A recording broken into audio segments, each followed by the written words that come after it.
Welcome to The Mortgage Voice with Jeff Barton, your voice in the mortgage industry. Each week on this program, Jeff and his guests share their expertise, personal anecdotes, and the latest industry news to keep you in the loop. Now, to provide you with insight and help you navigate the consistently changing world of real estate lending, here is your host for The Mortgage Voice, Jeff Barton. Welcome back, everybody. I'm Jeff Barton, your voice in the mortgage industry. Thanks very much for tuning into the show. This week, as well as every other week, we come to you in the Southland, in the IE, in the Inland Empire. A lot of interesting news going on in the Inland Empire, up in Menifee, as well as in Victorville. A couple of things that came across the wire that I thought was very interesting. I get to it a little bit later in the show. I am Jeff Barton. This is the Mortgage Voice. If you want to see us, you can go to KCAA.com. That is the radio station. You can also hear us on that radio station Saturday and Sundays. And we come to you via YouTube as well. Jeff Barton, the Mortgage Voice. That's my particular show on YouTube. I just looked the other day, hundreds of people, over a couple hundred people who are regulars that come to the show each and every week, not necessarily from the IE, but from all over. They like the perspective that we give, both as a national perspective on a bunch of different economic topics, as well as what's happening local here in Southern California, specifically in the Inland Empire and the cities in that area. I want to welcome you to the show, and thanks very much once again. We always try to bring information to you that you can use, things that might stand out to you in terms of decision making, whether it's the rates themselves, whether it's some of the opportunities of programs that you hear from the guests that come on the show. It's all good information. It's all really what we're about and what we try to do on a weekly basis. Let's get right to it. Again, I'm Jeff Barton, and this is the Mortgage Voice. Let's get right to it. As I said, 30-year fixed rate loan at 7.09. Now, it was about 7.5%. It has come down some. We've seen this bounce up and down quite a bit over the last 6 months, probably like this through the end of the summer. Why do I say that? Because the economy itself is in a bit of a bounce. Inflation's up 1 month, it's down 1 month, but really it is held very steady at about 3.5% for the last year. 6 months to a year, absolutely. And because it's funny season, i.e. the election for the President of the United States, a lot of other local elections coming up, the markets have determined that this is kind of where we are and where we're going to stay. Until inflation comes way more in line with what the Fed sees as a 2% inflation rate, we're not going to see the Fed lower their rate, and therefore, tangentially, the mortgage interest rates will also fall. That's what we talk about a lot, why the interest rates are what they are, the difference between the Fed rate, the difference between the mortgage interest rate. These are the things we talk about on the show every week, and we kind of hammer that particular part home, because as a borrower, you're out there right now and you're saying, hey, if I can get a loan at 6% versus 7%, it's going to save me $100 per $100,000 on the loan per month, meaning that if you have a $500,000 loan and it's 8% versus 7%, it's going to cost you an extra $100, which is $500 on a $500,000 loan on a monthly basis. And over the year, that's $6,000. Over 30 years, well, you can add it up. That's a lot of money. And so anytime that we're talking rates, how they get there, why they get there, it's really important to listen up, because you're the one that's got to make the decision when you pull the trigger on the house. Now, most of the guests that we have on the show, i.e. the account executives, the real estate agents, all the vendors, they make their living off of you, the buyer, the person that comes in and buys the home. Why? Because they're selling you the house, or they're getting you the mortgage, or they're fixing up the house, or they're appraising the house, or they're doing the title work, or they're doing the escrow work. There's so many industries that wrap around the sale that you want to have when you get out there in the marketplace and buy a house. So we are beholden to you. Now, as everyone knows, the market's terrible, and we'll get to that a little bit later in the show. Let's see, the 15-year, 6.56%. The FHA is at 6.62%. The jumbo is at 7.35%. The VA loan is at 6.64%. The 2 years at 4.8%. The 10 years at 4.4%. That spread between the 2 and the 10 has remained about 40 basis points there and abouts for the last 3 months. That steady hold, i.e. between the 2 and the 10, tell you that we are in a very, within a tight range, a pretty stable market. I mean, if we say that between 6.5 and 7.5% rates are going to be like that for the next year, you could say, all right, that makes some sense. Well, this is what the 2 and the 10 are telling you, and the prices that we get on the bonds that are sold in en masse. And by the way, we sell a ton of U.S. Treasuries as well as corporate bonds as well as all kinds of other bonds. And on a by-the-way access, the Chinese government is selling foreign sovereign bonds in order to prop up their real estate sector. Their economy is not doing well, which is why you see, in my opinion, of course, the rattling of sabers between the Russians and the Chinese and the anti-U.S. rhetoric, because it keeps their domestic people satisfied. It focuses the attention on somebody else. We do it here in the U.S. all the time. We start to talk about, especially if an administration is in trouble like this one, politically, they start talking about other things, whether it's, free giveaways or wars in other areas. If there's an election coming up, both sides do it, which is exactly what happens. Let's distract the people from what's really going on in their lives, and let's face it, what's going on in their lives is the same thing that's going on in my life. I go to the gas pump, prices are up. I mean, that's just, they're up.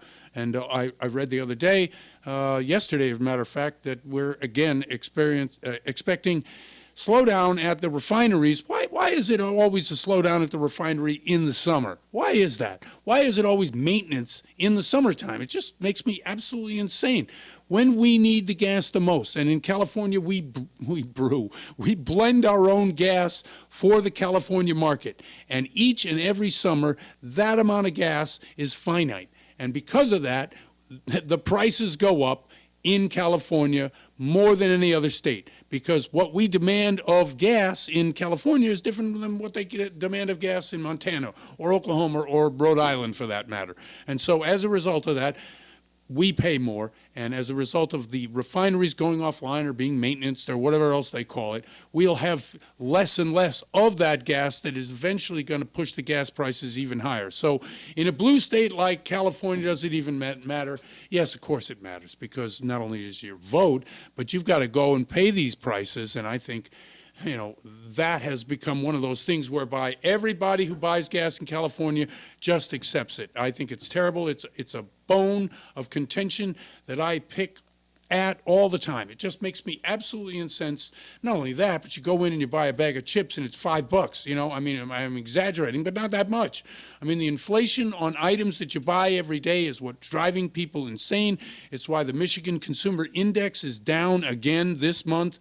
People look at the economy and they read what they read. It's the same things I read, but then they go to the nuisance items that causes them consternation and I don't know what the word, aggravation, right? It aggravates me too.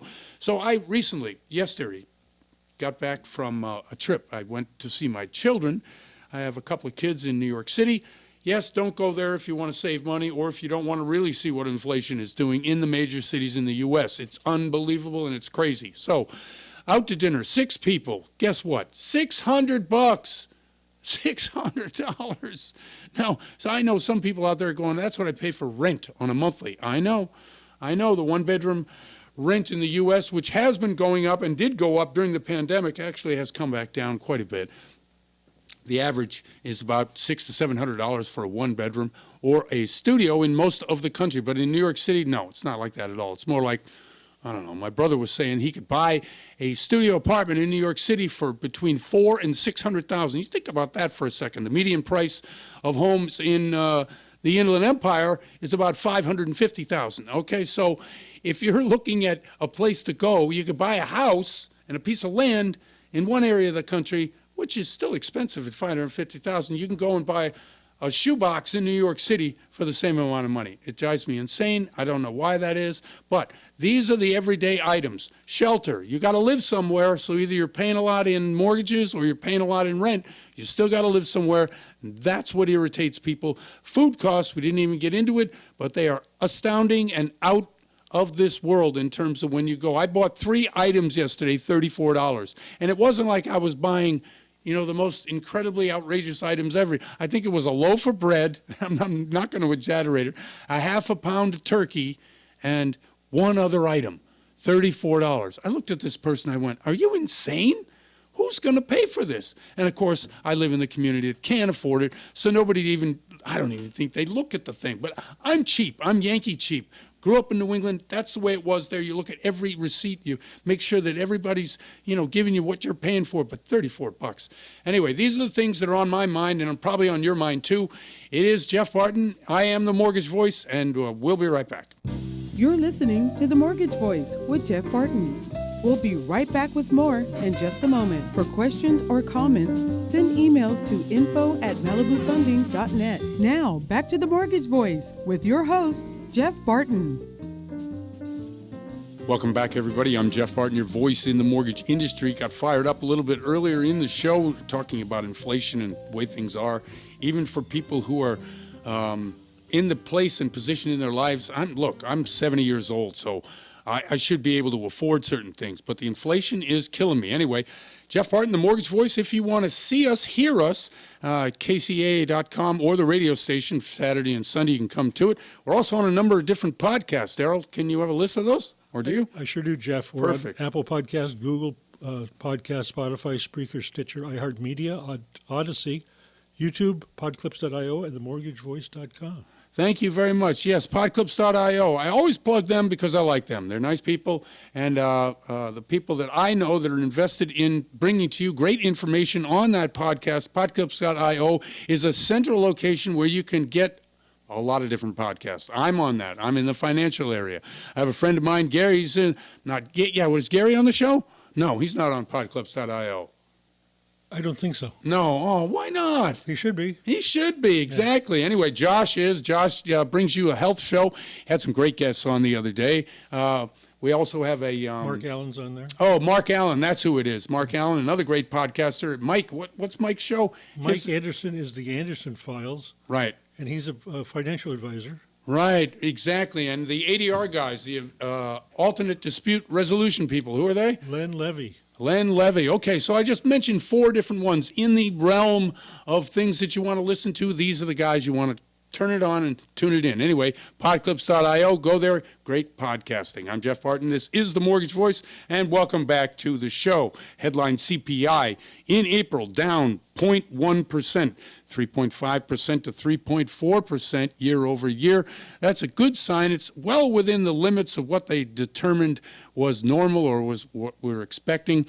You know, the Fed, when they talk, and I'm sure that anybody out there who listens falls asleep like most people do when Jerome Powell speaks. As an aside, quickly, Jerome Powell, he's got the vid. That's right. He contracted COVID a couple days ago. Finally got the word out from their press people that he should be okay. But so when he's gone, who's minding the store? Well, there's, 16 Fed governors, and there's plenty of people there there's a vice chair, and I forget that person's name right at the moment. But regardless, how is it determined, and what is it that you look for when the Fed speaks? We're always talking about inflation and why we're not lowering interest rates. The Fed interest rate is, of course, different than the mortgage interest rates, but they work hand in hand. It's kind of like soap and water to mess, right? I mean, they're not necessarily the same thing, but they go together. And if you don't have one and you don't have the other, yeah, you can still clean it. But at the same time, that's a terrible analogy. Regardless, I don't care. Core inflation, minus food, minus energy, is at 3.6%. It's the lowest it's been in 2 years. That's a big number, by the way. And as I was saying in an earlier part of the show about food costs and how it's just driving everybody insane, because everybody's got to buy food, and everybody goes to the grocery store, and you notice things that go up, and they have been going up really outrageously so. If, in fact, we see some movement, and as the Fed said, we haven't even really begun to see the effects of high short-term interest rates on the economy. Now, that is going to make everybody insane because we're paying higher credit card rates, higher auto loans, and other aspects which are affected directly by the Fed rate. And so scratching your head going, what do you mean it hasn't affected the economy? Well, what they mean is it hasn't slowed down the economy. We saw some signs of it last month, but again, this week we've seen fewer people file for first-time unemployment insurance, and that is a sign that the economy is still in pretty good shape, still rocking and rolling along. I did see some estimates on the Q2 and where we're going to have GDP, and it's like it has been. I mean, we'll have the Atlanta Fed be at 3.3% growth in the second quarter, yet we'll have Bank of America at 1%. So that range of 1% to 3.3% is where we think the economy will be, and of course that's a huge difference. If it's at 1%, we're going to say, oh my gosh, the house is falling. I guess the rates that the Fed has been charging is finally kicking in. We're going to see a slowdown. If it's at 3.3%, we're going to say, hey, you know what? Higher for longer. That's what we're doing. We're going to see the rates that the Fed has charged continue to stay where they are, and we're not going to get that boost by lower interest rates from the Fed. So it really depends. We're in the first month of the second quarter, and we'll just have to see where it ends, or the second month of the second quarter. We're about halfway through. We're at the 15th, 16th, 17th, 18th of May, and so, yeah, we're about ready to hit a time in the real estate market and in the mortgage interest rate market where the summer buying season is either going to happen or it's not going to happen. We've seen some indications that more and more inventory is coming to market. That's because a lot of buyers have given up. They just said, you know what, I'm throwing the towel in for right now until we see better interest rates or lower real estate prices. I just can't afford it anymore, and that's as true today as it is in any market. Obviously, those constraints on any borrower, on any buyer, are going to make them think twice about laying out 20, 25% in order to get the property that they want to get. Now, in the Inland Empire, as I was mentioning earlier, there are some signs that that particular part of California is catching up with the rest in terms of, higher real estate prices. We did see an overall growth in population, which was kind of a surprise in the Inland Empire. But as prices on the coast, and this is a great indication for anybody who's looking at long-term effects of what's happening in the economy in Southern California.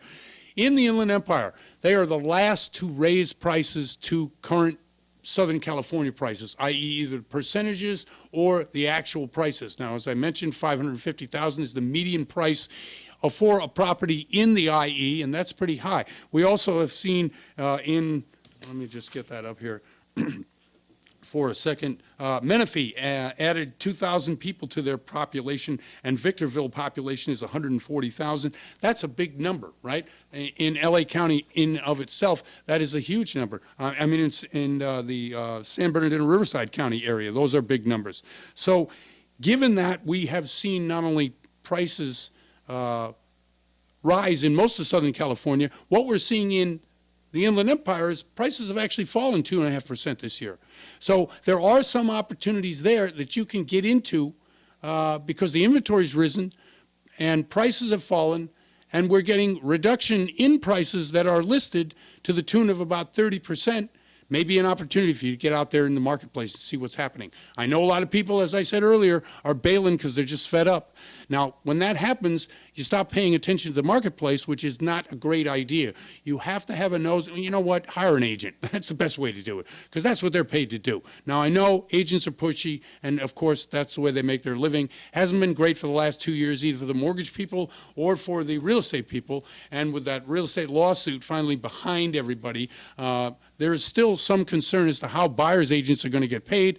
Once that's worked out, you really need a professional working for you so that they can keep their eye on the marketplace. Not to just buy, but just to follow the trends. Now, there are plenty of real estate agents who would be willing to do that right now just to have the opportunity at some future date to represent you in the purchase of a home.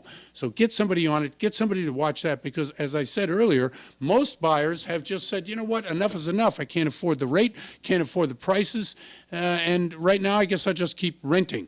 We've seen rents come down significantly, although in the IE, surprisingly or not surprisingly, because people aren't buying, rents have actually stabilized and have maintained that momentum to price pressure on the upward side. So all of that being what it is a great idea to work with a professional in your area to make sure that you're on top of what's happening when there are opportunities available to you. I just described the IE and what's happening there.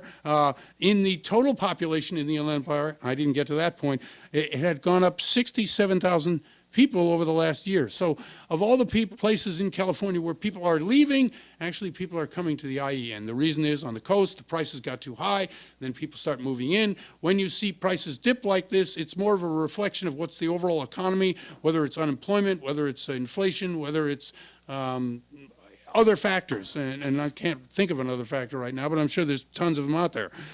If you're in that marketplace and you are looking around, keep looking. Like I said, I think there will be opportunities more opportunities later in the summer. I don't think right now at the beginning of the summer there are as many as there will be. We've seen, yes, population go up, but real estate prices come down. And those two things combined means that at some point we're going to have a demand issue, meaning that there'll be more demand entering the marketplace. Isn't there yet? Get somebody to work on it. Make sure that you're on top of the situation. I'm Jeff Barton. This is The Mortgage Voice, and we'll be right back. You're listening to The Mortgage Voice with Jeff Barton. We'll be right back with more in just a moment. For questions or comments, send emails to info@malibufunding.net. Now, back to The Mortgage Voice with your host, Jeff Barton. Welcome back, everybody. I'm Jeff Barton, your voice in the mortgage industry. Thanks very much for tuning into the show, for listening to us on a weekly basis. We come to you in many different ways. We have podcasts, we have the radio station, KCAA, and we're also on YouTube. Our website is called themortgagevoice.com. I went there the other day. There are great people on that website. Guests that come on the show, we put on the website. Ways for you to get in touch with them, either by telephone or email, perhaps. And obviously, you can listen to their excerpts from the show. All of these things are available to you in many different formats. In today's world, you have to deliver the information the way or wherever the people are. It used to be, when I was a kid, that you had to come to the information. Now the information has to come to you. I think it's a better way, but all these ways are available for you, themortgagevoice.com. I'm Jeff Barton. This is The Mortgage Voice. Thanks for listening to the show. Okay, so we get into what's happening locally here in Southern California, these portions of the show, and I always like it best because I get to talk to friends and people who've been in the business a long time, professionals who are way better at it than I am. Connie Hernandez, who is a longtime regular to the show and has graciously accepted the invitation to come back again today, and I appreciate it. She joins us now. Connie, how are you? I'm so fine. Thank you for asking, Jeff. Always happy to be on the show. Excellent. Thank you very much. Okay, so we're in the latter half of the springtime here. What happened to the spring buying season? Well, we're still dealing with a lot of buyers, still having a difficult time finding the right properties, and we're still competing for properties. We've had quite a few listings in the first quarter, and most of our listings were multiple offers. And they sold with, I would say, out of maybe 12 listings that we had that were in basically working on them, within probably 3 days at the very most. We have already quite a few offers. There was only one, which was kind of in Hesperia, which obviously is a little bit out of our area, but that took a little bit longer, and it seems that one fell out of escrow twice, but we put it back in an escrow probably within 2 weeks and closed probably 3 weeks after that. I'm still seeing a lot of buyers. It's just properties, there's just not enough inventory. Yeah, it's so funny because I read how California has really increased their particular inventory, and certainly that means San Bernardino, Riverside counties, LA County, Orange County, all these, Southern California have increased their number of listings, but not that much, right? I guess it's still pretty scarce out there to find something in a price range that you can afford. Not enough. Right. It's not enough because I do have a substantial amount of pre-calls that I'm still waiting for properties for those buyers. And, I think a lot of our buyers that were kind of have put the brakes on a little bit, right. Realize that, this is reality, and the only alternative is if they can, and they can afford to buy right now, they're buying in the expectation that the rates will drop and they'll be able to refi later. Yeah, I think that's a good strategy. I don't know if I would bank on it, but certainly, in this climate where we're waiting for inflation to get under control, according to what the Fed says, when they drop, the mortgage interest rates will tangentially drop as well. That's my opinion. I'm watching the 2 and the 10, and they're still 40 basis points apart. So the mortgage world seems pretty set on between 6.75 and 7.25%, at least over the short term for the next 2 or 3 months. That's what we believe, and despite the fact that we were told the rates should drop by now, they Sure. just haven't done that. Sure. No, they always tell you that, and then they charge you double. It's kind of like, Right. at the grocery store. No, when the supply chains come back, everything will get cheaper. Well, it didn't get cheaper. Has not. No, it never You're got right. cheaper. It just remains sky high. Buyers' concerns, what are they mainly? Is it just that they get tired of looking and they just give up, or what is it? I think that for the most part right now, what I'm seeing, at least in my area, the biggest concern is the insurance. Right. That's right. The down payments obviously are always, concerned, but we have plenty of DPA programs right now.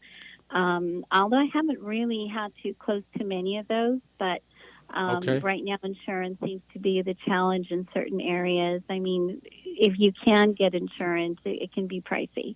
Now, that's interesting that you say that if you can. If you can't get insurance, you can't get a loan. Isn't that right? Well, if you can't get traditional insurance, there's always California Fair Plan, right? Okay. But even California Fair Plan has had its challenges in Right.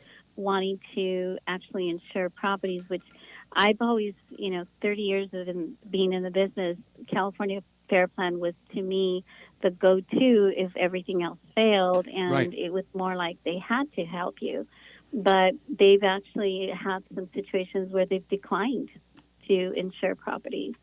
Right. Now, there has to be a legislative answer to this here in California, and I don't hear peep from anybody in Sacramento. And it just, it's like, it's the elephant in the room. Nobody wants to talk about it. If I can't insure my property, the property's worth nothing. And Absolutely. I have been in my property for 30 years, seen some great inflation there. I really appreciate the fact that I've got equity in it. But if I can't get insurance, there is no equity. There is no worth, because nobody's going to buy a house that they can't insure. And that really sets the market. No, we had one situation where we actually were able to get insurance after several attempts. And believe it or not, probably 2 days before closing, they sent a letter saying that they were not going to insure it after all. Oh, man. So we had to go with California Fair Plan on that one, even though the borrower obviously was not happy about that. Well, no. I mean, they're stuck between a rock and a hard place. And, who are they going to blame? They're going to blame the real estate agent. Of course. Who else would they blame? It's always the lender's fault. Yeah, or the lender. Right, exactly right. I mean, somehow you screwed it up, and you're like, wait a second, I don't do insurance. Yeah, exactly. Yes, the water heater breaks, and it's our fault. I know. Okay, so on the lending side, what are some of the programs that you're using? You mentioned DPA, although you haven't done so many, you said. What are some of the popular programs you've been using for some of these borrowers? I've actually closed quite a few, which was not really my area of expertise up until last year. I-10 borrowers. Okay. There's a really amazing program out there for the I-10 borrower as long as they're self-employed. Okay. They are actually offering like a 3.5% down program for an I-10 self-employed borrower.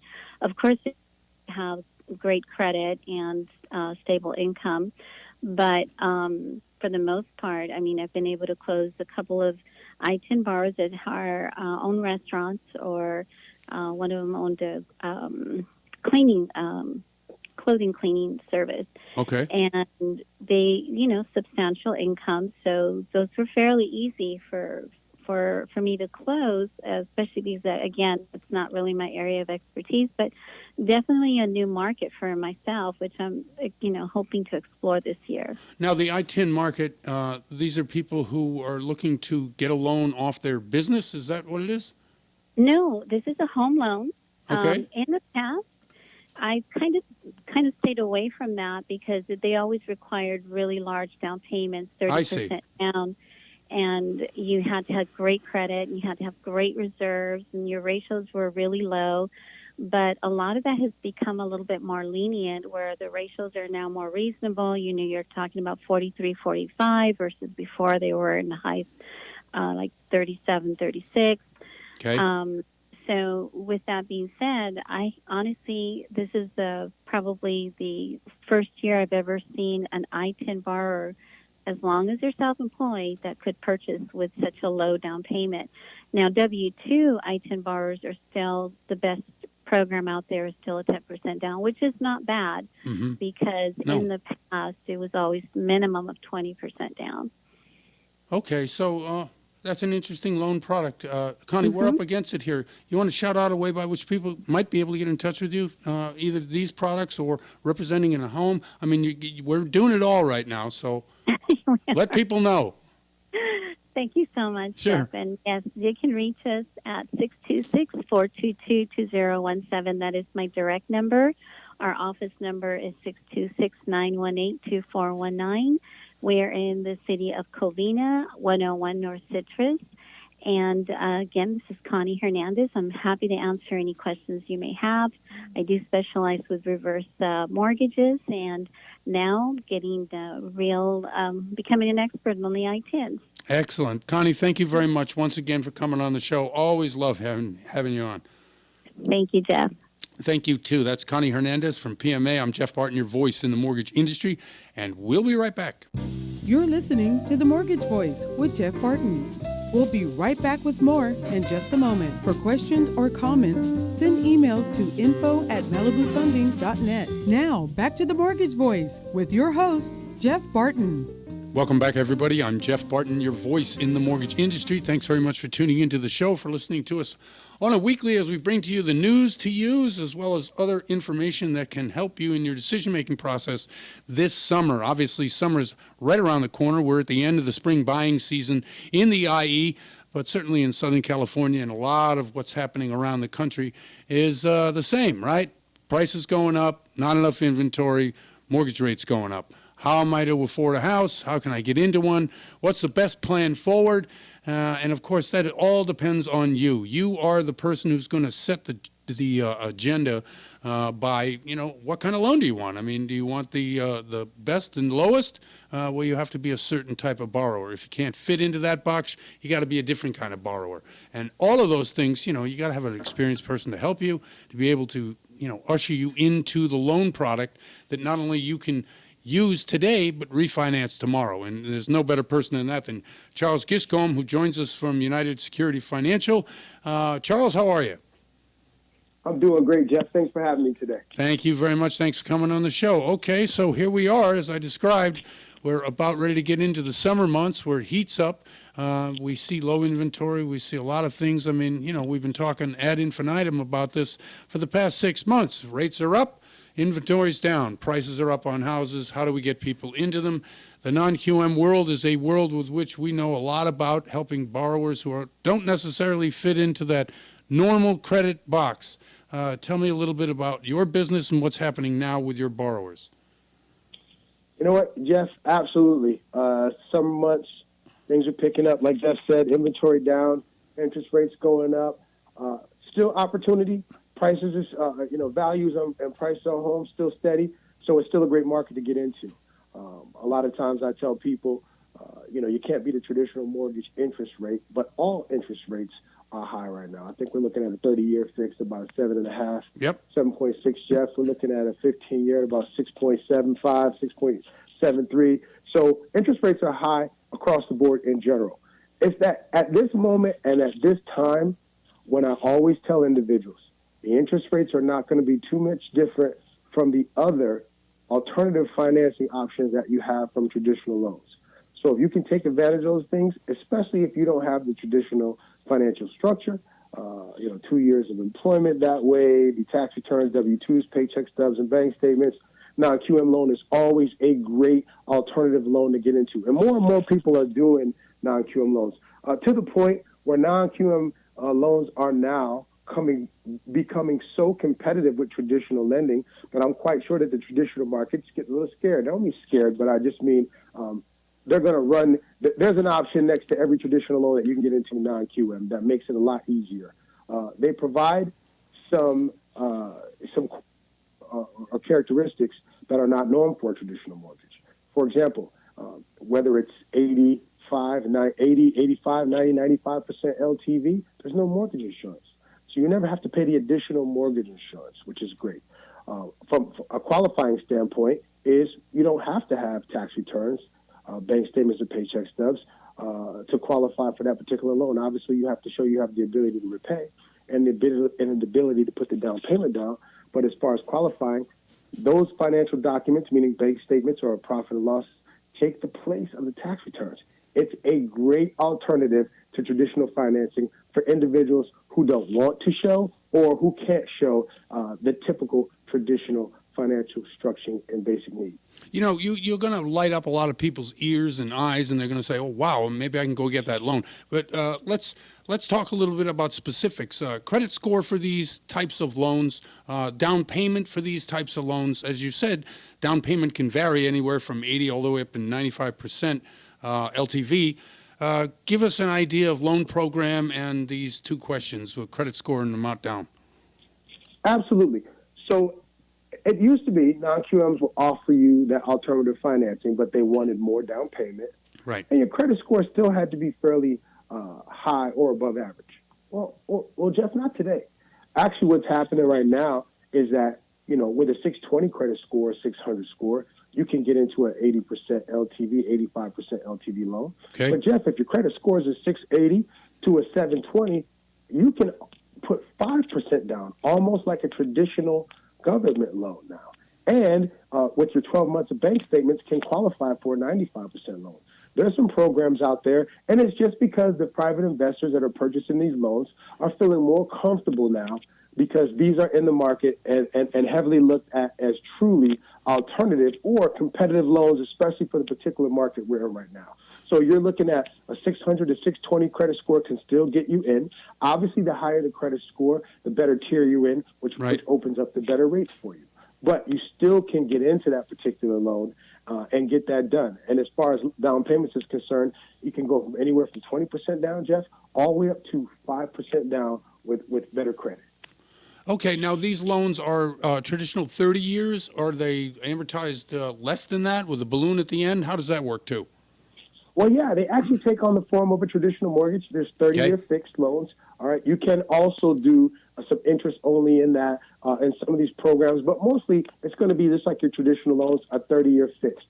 Some of them have arms. The beautiful thing about this loan is actually when the interest rates are higher on these loans because you're providing less documentation, they also have the ability to flex and give you a 40-year term as opposed to a 30-year term to offset the higher interest rates that are going to come along with this type of loan.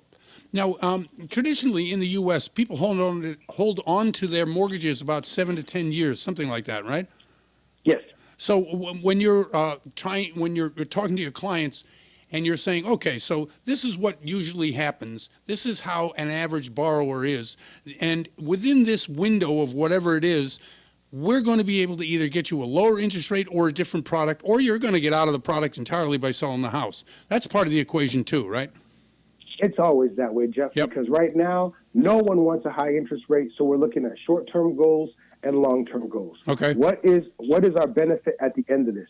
Usually what I tell clients is right now, in this climate, in this market, no one wants the interest rate that they're getting newly. If you have other individuals that have been in interest rates or refinancing, they may not want to move. They might want to look at a HELOC. But a new individual getting into this market, you have to explain to them the short term and long term. The short term is all the interest rates are high.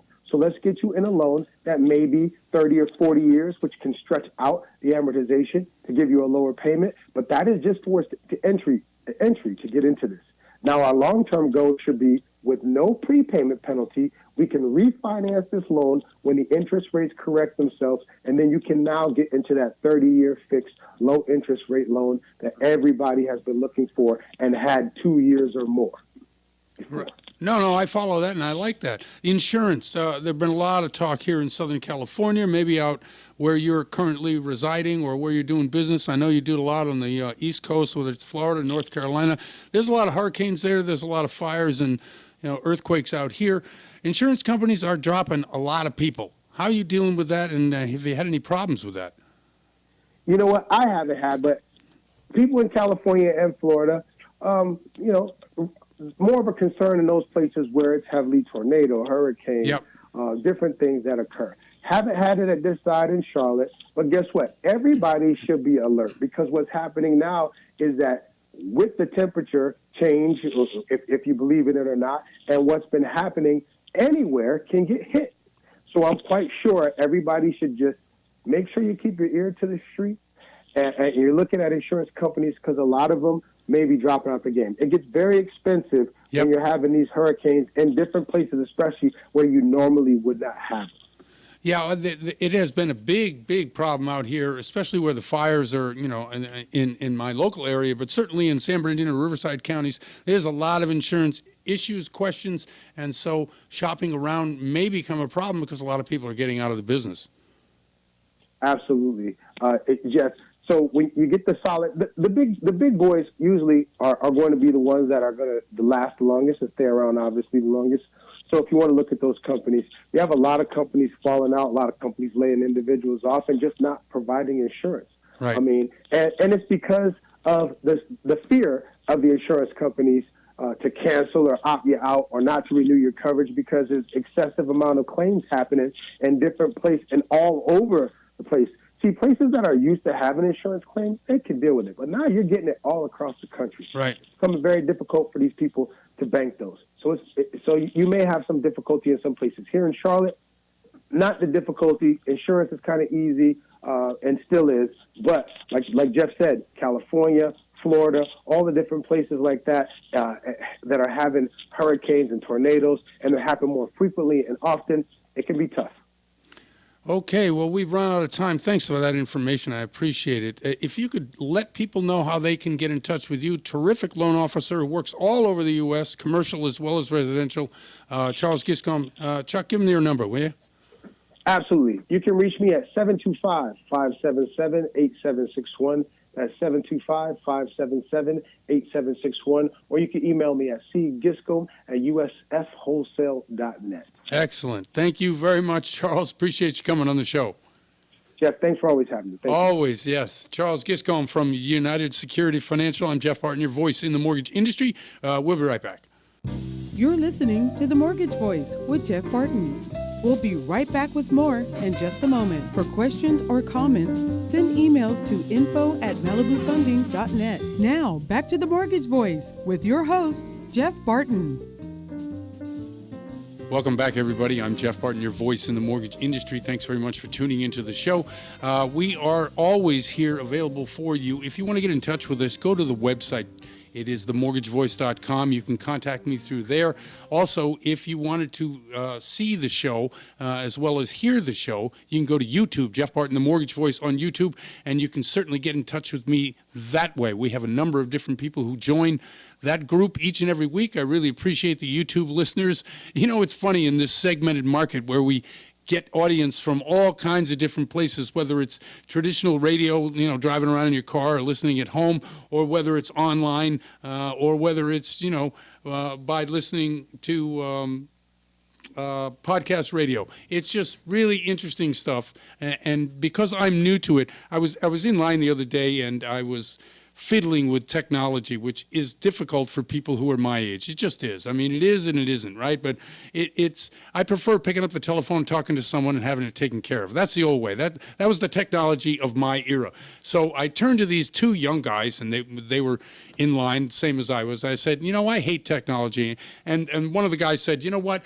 I like technology because we grew up with it. And isn't that the truth? I mean, there will be some new thing that happens after they've reached their maturity level, which is, for a guy, I have no idea, but for most people, it's 25 to 30 years old.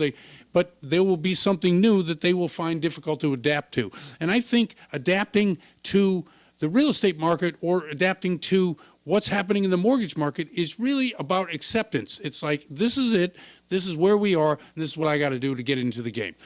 Whether you think shelter is too high priced, whether you think home prices or rental prices are too high priced, it is really about You need these things. You got to get into the game. You got to accept what it is and try to work the best you can. Now, if you're on a limited budget, I get it. I've worked 2 jobs in my lifetime as well. I'm still working adult at my age at 70 years old. So if if you think that the people giving you advice, at least on this show, don't know what you're going through or how you can afford things, we really do. And I think that's one of the bases by which we try to provide information so that you can make the best decisions possible when you're buying or selling real estate. I mean, whether it's in your mortgage or whether it's in the real estate, whether it's in the people you work with, or whether it's in the amount of money you got to put down on the house. All of this is information we deal with, either with the guests we bring on or the different segments that I bring to the show from the information that I gather over a vast amount of years in the business, as well as what's happening today, whether it's somebody that said something that might affect mortgage interest rates, i.e. Jerome Powell said something, i.e. some Fed board governor, or some disaster that happens, a big fire, a big earthquake, a big flood. All of these things affect decisions that you make, and being able to discuss them openly. For instance, we talked about the insurance earlier on the show. We talked about the availability of housing earlier in the show. We talked about how the Inland Empire, how San Bernardino and Riverside counties are growing in population, but it's perhaps not, reflected in the way the home prices are going out, because we've seen home prices out there go down about 2.5% in first quarter of this year. Okay, let's get to some news to use in this particular section. We have about a few minutes left in the show. I talked a little about the headline CPI. I think that's interesting. I put down here, is it corporate greed or is it not corporate greed? And I've talked about it on the show. I think it's corporate greed, a lot of it. I did see 2 different specials on TV, both purporting to be the truth. And this is the problem with the way media is delivered today. It really depends on where you watch it, who you watch, and how you get that information. I get my information primarily through reading it, and I read it through a number of different websites, which of course has their own manipulation process.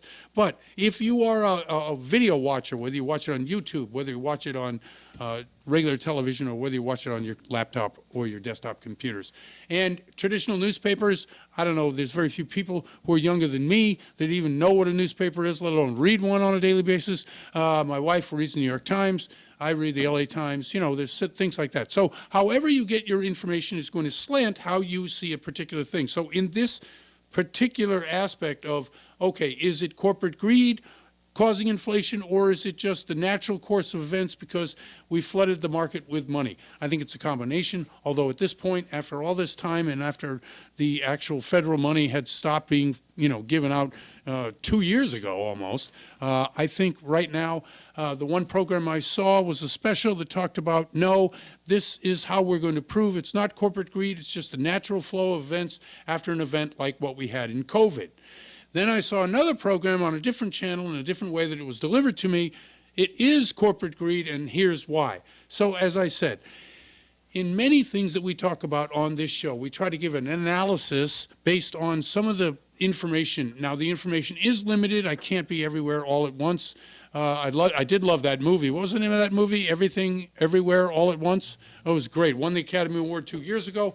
It was about how the different choices you make in your life can affect exactly where you are in your particular universe or your particular world, right? So if you buy that house today, in 20 years, how has it affected your life? If you don't buy that house today, in 20 years, how has it affected your life? It's an interesting mix of choice and then observation and then dealing with the perspective of that particular decision as you progress down and make different decisions based on the decision you just made.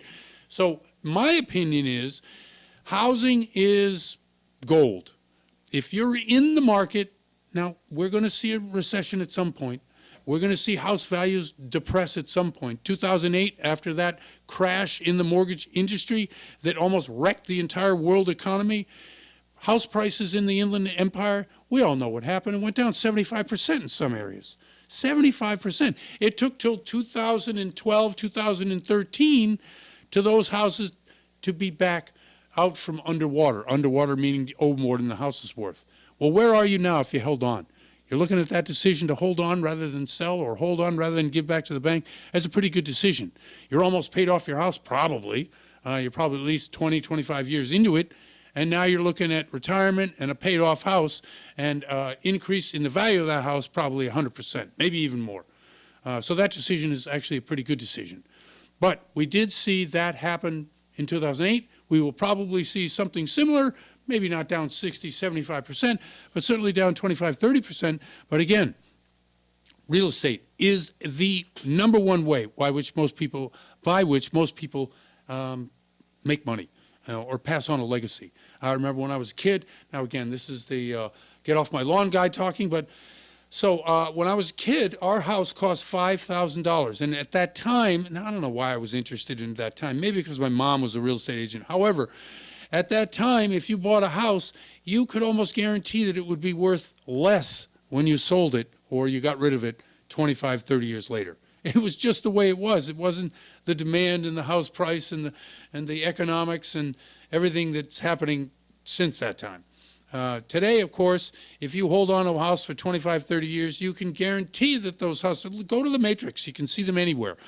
Just dial up house prices in Southern California last 30 years, and you'll see the graph, and it'll show you the dips and the doodles, but it'll show a steady increase in value, and that increase in value is security in the bank. Now, as we talked about in this show, and we've talked about it recently because it's more of a recent phenomenon than a historical phenomenon, insurance is a big deal.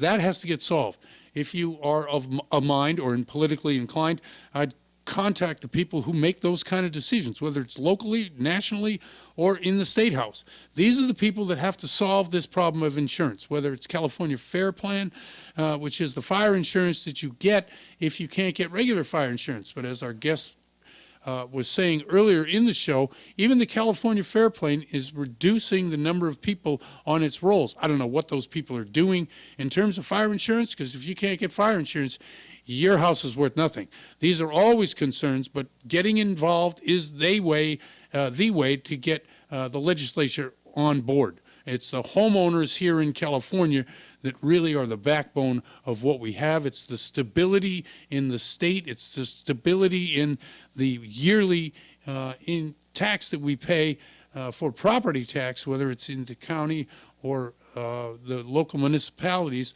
All of these people are really dependent on that value. Well, if you don't have insurance, you don't pay anything because your house is worth nothing. So get on it, call your locals, and let them know. I'm Jeff Barton, your voice in the mortgage industry. Appreciate you listening to the show, and we'll see you next time. You're listening to The Mortgage Voice with Jeff Barton. For more on today's topic, visit www.malibufunding.net. Missed something today, yesterday, last week? Check out our podcasts at www.k